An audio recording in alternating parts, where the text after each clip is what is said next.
Hello and welcome back to Padho to Aise. As you know, we are discussing 1000 most important question for UGC NET JRF paper 2 political science. This is lecture number 8 out of 40. I have already uploaded 7 different lectures. We are doing comparative politics right now. I have uploaded one video of comparative politics, which was lecture number 7. We already have completed important question of political theory and Western political thought. I'm Abhishek Kumar Mishra. I'm three-time JRF qualified and instructor in US and PhD scholar. You can download our app in order to check our courses, paper one notes, or maybe anything. You can check our app. The information is given over there.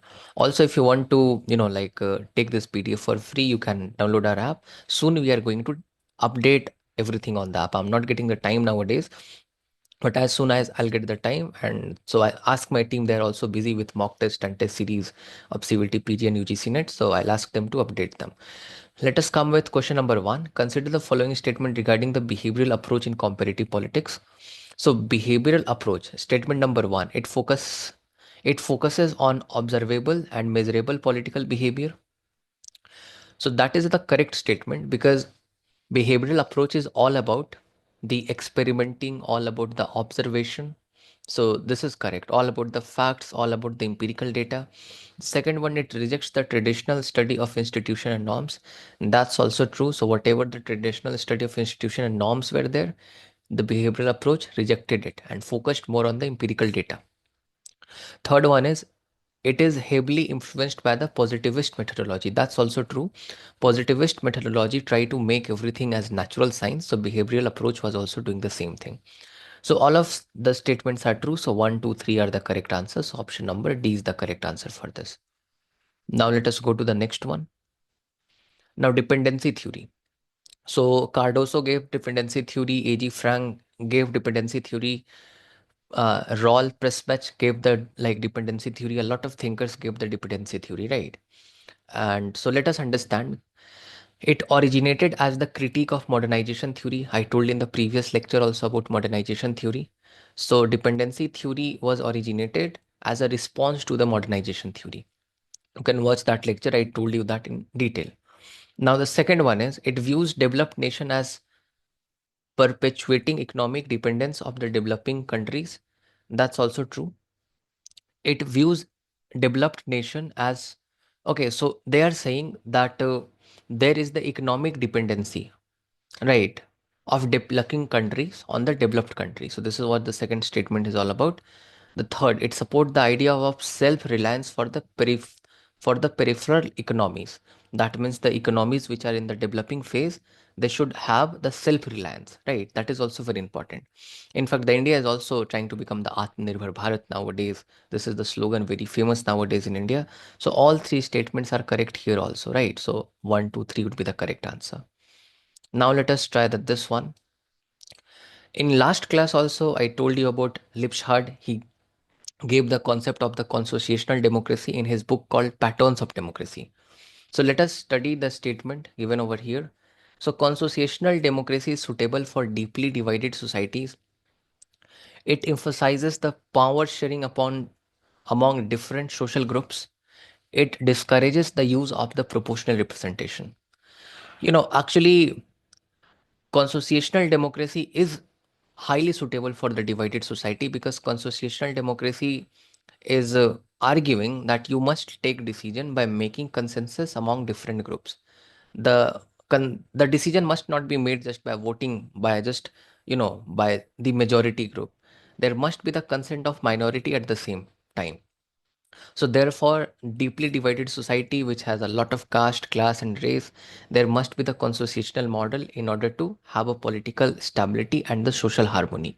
So this statement is correct. It also emphasized that only majority should not capture all the power. It is all the social group which could have the power and they should have the power actually. So the statement number second is also correct. The third statement, it discourages the use of proportional representation. That's true because proportional representation is not talking about the consensus decision making. There must be a kind of consent in the decision whatever the political parties must take in the parliament or anywhere. So that is why it discourages the wait just a second. It does not discourages the proportional representation. Okay, so this statement is wrong actually. It encourages the proportional representation. Why? Because if there would be proportional representation, then different group in the society will get the chance to participate in decision making. So therefore, constitutional democracy encourages the proportional representation rather than discouraging the proportional representation. So therefore, this statement is wrong. So 1 and 2 is only correct. Okay, option number A is the correct answer for that. Let us go to the next one. Now, this statement is about Samuel P. Huntington on the political development. What is the meaning of political development? Political development is not about the economic development in a society. A nation state may be economically developed but might not be politically developed. Political development is more or less related to the political stability, that how stable the government and institutions are, how predictable the institutions are, how predictable the government is, how fast it is in dealing with the crisis in the society. This is what the political development means.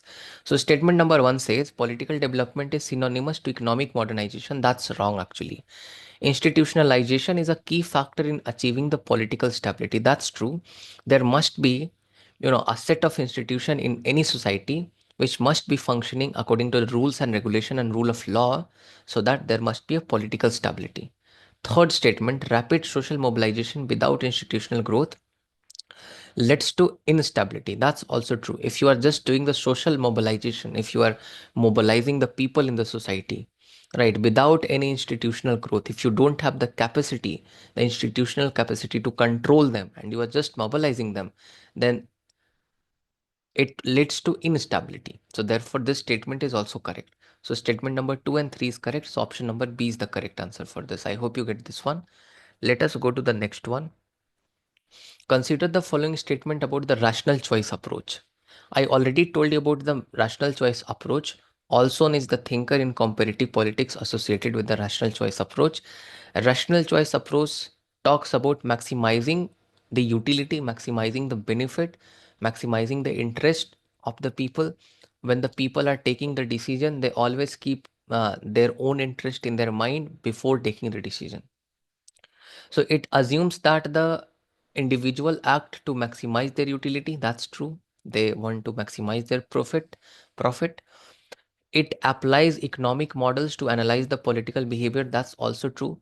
In fact, the base of the rational choice model is economics. So it has been taken from the economics. So it applies the economic model, right, in order to analyze the political behavior. That is also true. It considered the cultural and historical factor as the primary determinants of political action. That's false, actually. Economic basis is the sole basis of the rational choice approach. It's not about history, or it's not about the culture of the person. Okay. So therefore 1 and 2 is the correct answer. So option number A is the correct answer for this. Let us go to the next one. Question number 6. So here the question is about Immanuel Wallerstein world system theory. It divides the world into core, semi-periphery, and periphery. That's true. Immanuel Wallerstein in world system theory talks about the world economy and world system is further divided into core, semi-periphery, and periphery. Core is the developed country, semi-periphery is the developing nation, and the nations of Africa are considered to be periphery. They are at the outermost level. It argues that the economic development in one region often results from the exploitation of another. That's true. If America is developing by exploiting the other region of the world, maybe the Africa, all the resources of Africa, or the other nations maybe. So that's also true at the same time.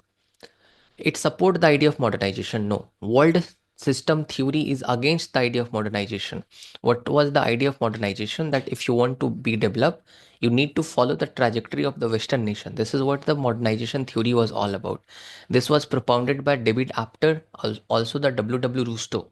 But this is not supported by Immanuel Wallerstein. So answer would be 1 and 2 only. So therefore option number B is the correct answer over here. Let us go to the next one. Question number 7. Consider the following statement about the concept of political development. So, political development is closely associated with the nation building. That's true. Political development, according to Organesky is a thinker in comparative politics. So, he talks about the political development in terms of the nation building. If your society, your nation is not like divide it into many fragments, then you are politically developed.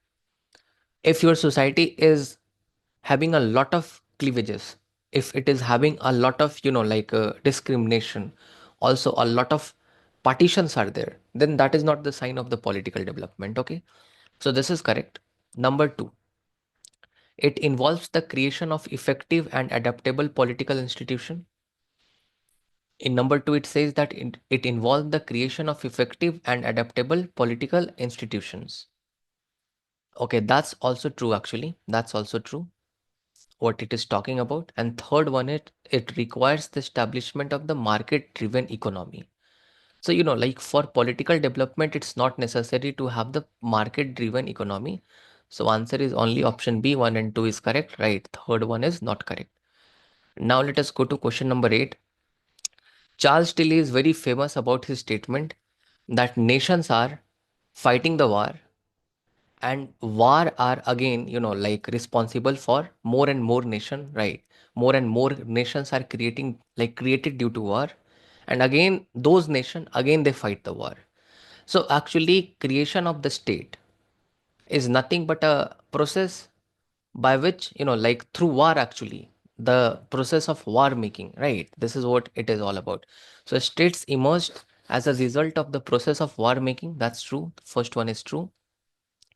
State formation is linked to the extraction of resources. So state for, yeah, that's also true actually.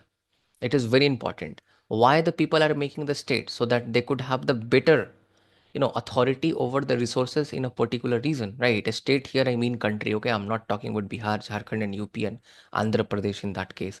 A state developed independently of the external threats, no, that's false actually. External threats, that fear in mind, often led to the people to create a different state, right? So that they could better protect themselves. So therefore this is wrong actually, because a state development is related to, it is not independently, like it is not independent of the external threat, it is dependent on the external threat. So option number 3 is wrong over here according to Charles Tilly. So therefore option number 1 and 2 is the correct answer. That means option number B is the correct answer for this. Now let us talk about the civic culture. See, actually, civic culture of Almond and Varva, it is the it is the judicious blend of participatory political culture, parochial political culture, and subject political culture. When all the political cultures are mixed properly in balanced manner, then that makes the civic culture. In fact, the name of their book, Almond and Varva's book, is also the civic culture. So it identifies the different kind of political culture. That's true. They identified the parochial political culture, subject political culture, participant political culture. It emphasizes the importance of participatory political culture for democracy. That's also true. They emphasized that participatory political culture is very important, where the people are questioning the government, where the people are asking the question to them, where the people are holding them accountable. It argues that all stable democracies are characterized by a parochial culture. All stable democracies are characterized by the parochial culture. No, the stable democracy such as America, such as Britain, they have the civic culture according to the Almond and Verva. They don't have the parochial culture. This parochial or parochial culture is being found in the traditional society. Okay, mainly in the African like societies. So 1 and 2 is correct. That means option number C is correct over there. Now question number 10. Okay, polyarchy. So here it says, okay, the concept of polyarchy is given by Robert Dahl. I told you about this concept in the previous class as well. That the concept of polyarchy says that power is not concentrated in fewer hands in a society. In fact, it is being scattered, distributed among the different groups in the society. So it refers to the ideal form of democracy. That's true, right? To some extent. Okay. Now the next one is it requires the institutional guarantee for participation and constantation. Then next one is it implies the absence of any form of elite control. Okay, so over here the answer would be again 1 and 2. Let us understand. So why the answer is again 1 and 2? The reason is polyarchy is ideal form of democracy where everybody is getting the chance to participate. So that's why. Also, In order to have the polyarchy, there must be the institutional guarantee for participation. So that everybody could participate, there must be rules and regulation which must be supporting that the people are eligible to participate and contest the elections, and also to, like, keep their voices. The third one is it implies the absence of any form of elite control. That's false, because elitism has to be there. It will be there in the society, but all the power should be not in the hand of elite, as it was said by, C.W. Mills, right? C.W. Mills, that in his book called Power Elite. So, contrary to, Mills, C.W. Mills, the robot Dal is saying that elitism is present in the society, right? Okay, but actually all the control is not over there. Okay, so it implies the absence of elitism. No, it is not the absence actually. There is the elitist people in the society, but also apart from them, the other people also control the power. You can also join our courses, as I told you in many of our lectures. Let us go to the next one. Consider the following statement about the Montesquieu theory of separation of power. So, Montesquieu divided the power among the different organs of government, that is, executive, legislature, and judicial branches. That's true. It aims to prevent the concentration of power in single authority. That's also true. It's very simple statement. It completely opposes the interaction between the branches of government. That's false. Because Montesquieu talked about the check and balances. So there must be the check and balances, right? If the legislature is doing something wrong, then it must be checked by the judiciary and executive, and so on for the other branches too. So therefore, there is the interaction between them. So therefore, option number D is the correct answer, 1 and 2. Okay. Now, consider the following statement regarding the feature of parliamentary system. The executive is accountable to legislature. Obviously, in parliamentary system, the executive and legislature are the executives are accountable to legislature. If you see our parliamentary system, in parliamentary system there is no, watertight compartment between this the legislature and executive. In fact, the executives are drawn out of the legislature, the member of Lok Sabha and Rajya Sabha in case of India. So that's true. Actually, the executive is accountable to legislature. The head of government is always the head of the, okay, the head of state and head of government are same. That's not true. In presidential form of government, the head of state and head of government both are same.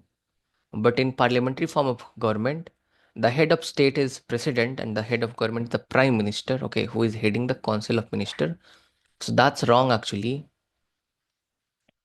The system relies on the collective responsibility on executive. That's true. All the executives has to be collectively responsible for their, like, for their acts, right? Whatever they are doing. Okay, there is the principle of collective responsibility in the case of the parliamentary system of government. So 1 and 3 is correct. So therefore, option number A is the correct answer for this, right? Let us go to the next one, question number 13. Just give me 1 minute. Okay, now they're talking about the federal system over there, right? Features of federal system. Let us understand this. Yeah. So what is federalism? Federalism, where the authorities and powers are divided between the different levels of government, mainly in the case of India, in states and the center through constitution. Okay. So therefore, the first one is power are divided between the center and state governments. That's true. It requires a written constitution. That's very true. In federal country, the written constitution is very important so that the rights of the center and the rights of state could be preserved and they could not encroach the rights of each other. That's very important for us. Statement number 3, that states can unilaterally alter the constitution. That's false actually. In any federal system, both the center and the states had the equal chance to amend the constitution, right? In the case of India, in fact, it's very different. Only center has the authority to amend the constitution. It could initiate the constitutional amendment. It is another matter than in some of the amendments it also require the consensus and consent of the state, the 50% of the state. Okay, so therefore this is the wrong option. So 1 and 2 is the correct option. So therefore option number C is the correct answer for this. Let us go to question number 14. Direct democracy. Citizen directly participate in direct decision making process. That is direct democracy. True. Referendums are common tool in direct democracy. That's true. The direct democracy tools are referendum, plebiscite, recall, initiative. These are the four tools which are even used in Switzerland. Okay, remember the point. Initiative, recall, referendum, and plebiscite. They are different. I don't have the time to explain over here. Okay, but remember that. It is most important form of governance in modern state. See, in modern state, the direct democracies are not very famous and not very convenient due to the huge population. So therefore, the representative model of democracy is famous. That's wrong. So therefore, correct answer is option number D, that is 1 and 2. Let us go to the next one, question number 15. Okay, about constitutional government, they're asking it operates within the framework of constitution. Really, the constitution is supreme in the constitutional government, so that's true. It ensures the protection of individual rights and liberty. That's also true. It implies the absence of any unwritten tradition or convention. That's not true. Constitutional government is also present in Britain, but it does not have the written constitution. Neither in New Zealand there is written constitution, but though that is a constitutional government. So, in order to have a constitutional government, it is not always important to have a written constitution. Some part of the constitution may not be written. Okay. So, therefore, 1 and 2 is the correct answer. Option number D is the correct answer for this. Let us go to the next one. Who among the following is considered as the father of the modern political science? Modern political science, remember, for his emphasis on the empirical research and separation of politics and ethics. See, actually, Machiavelli is credited for the separation between the politics and ethics, right? Remember my point? Also, the Machiavelli is considered to be the father of the modern political thought. Okay, remember that. Next one, who gave the concept of iron law of oligarchy? Iron law of oligarchy says that in any political system, in any political party, there is the small group of people who is controlling all the decision making of a political party. So this was given by Robert Michel. Okay, iron law of oligarchy. He studied the party system of Germany. There was a social democrat party, right? To that party he studied, and after that he came to the conclusion that there is the iron law of oligarchy, right? That's very important. Which approach in comparative politics emphasizes the study of the political system through the interaction of structure and functions within the society? I told you about this. This is a kind of the modern approach which was developed in 1950s, which talks about that what are the rules, regulations, structures of the institution in any political system, and also their influence on the society. This is very important. The institutional approach, which was the precursor of the structural functional approach. So, first of all, answer would be structural functional approach, which I'm trying to explain right now. Institutional approach, which was the precursor of the structural functional approach, it was just talking about rules and regulation in any institution. It was not talking about its impact on the society, but on contrary, the structural functional approach also take into account the impact of the political institution in the society, also that how the society is impacting the political institution. Let us go to the next one. Question number 19. Politics Among Nation. This is the book written by Hans de Morgenthau. More or less, this was related to the international relation, but I think this question was over there. In comparative politics, which of the following method involves systematic comparison of a small number of cases to draw conclusion? So you compare a small number of different cases, right? Similar cases, in fact, right? And you systematically compare them and try to draw the conclusion. If you want to know which would be the best suited rule for your constitution, you would be studying a lot different case studies from different nation, and then you will draw the conclusion. This is called MSSD model. This is called most similar system design model. Remember that point. Okay. Now let us go to the next one, question number 21. Who gave the concept of civic culture? I explained about this. So this was given by Gabriel Almond and Sydney Verba. Very important. In fact, the book name is also the civic culture. Okay. Who is associated with the concept of cultural hegemony? It is Antonio Gramsci. So Gramsci says that, the capitalists are not only controlling the means of production, that means the economic resources, they're also controlling the cultural, like dimensions. They control education, religion, and they try to impose the capitalist mindset on the society. So they are making the people consumerist so that you could buy more and more iPhones and more cars on EMI, and you should be, just spending all your life in earning a lot of money because you are under the, like loan, you have borrowed the money from some institution and all. Same thing that is. Now, which of the following book is authored by Benedict Anderson and is foundation for the system of nationalism?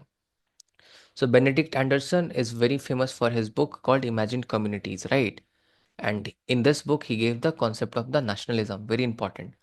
Question number 24. Which approach in comparative politics focuses on how individuals act based on their preferences and the constraint they face, often using the game theory? See, game theory is also associated with the rational choice approach. So people see like how much they can make the profit for them and what are the restrictions, what are the rules which are, see, when bureaucrats are trying to, you know, have the corrupt practices, they don't have the free hand. Okay, they can't actually do everything as per their will. So they also see like what are the constraints on them, what are the rules which are trying to oppose them, and they also see their preferences, and using the game model that what would be the best suited in order to have corruption, they are taking that approach.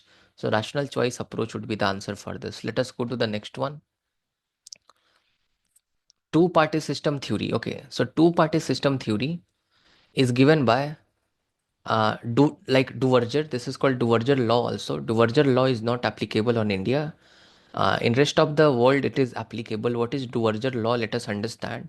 Duverger said the countries where we have the, first past the post system. What is the first past the post system? Where in elections, the person who is getting the highest number of votes are winner. In those kind of states, there would be two party system, right? But India is the exception. India has first past the post system, but it is not two like party system. It is a multi-party system.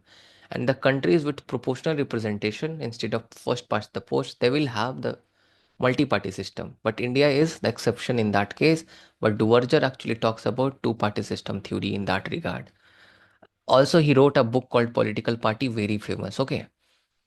I hope you get the point. The same thing was the explanation too. If you want to buy a test series that is best, trust me, and whatever we are providing that is best suited to crack the examination, you can buy that. You can buy our courses too. You can go to Padho To Aise.